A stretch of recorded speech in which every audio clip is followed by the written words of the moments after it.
Welcome to Tenor Tech, where I solve the problems you didn't even know you had. You start by cutting power at the breaker and confirming the circuit is dead with a non-contact tester. This prevents shocks. Once done, remove the old fixture by unscrewing mounting screws and gently lowering it to expose wires. Make sure to inspect the box for damage and note which conductor is hot versus neutral and ground. You'll strip about 1/2 inch of insulation from each wire so connections are clean. Keep screws and parts organized so reassembly is smooth. You now wire the new light by matching colors and explaining why.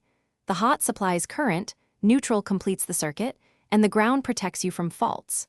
Once matched, twist each pair clockwise and cap with a correctly sized wire nut, giving a gentle tug to confirm mechanical strength. Make sure to loop stranded wire under screws where required and tuck connections neatly into the box so nothing pinches.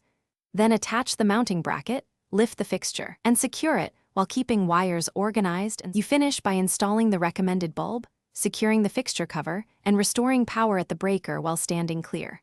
Once on, observe for steady illumination and listen for buzzing. If it flickers, make sure all wire nuts are tight and no insulation is trapped. If the light fails, turn power off and recheck the hot connection and ground with your tester. Also verify the breaker or switch is functional. As a quick tip, a loose hot is the most common cause of a dead new fixture. Thanks for watching. Subscribe to keep your life in tune.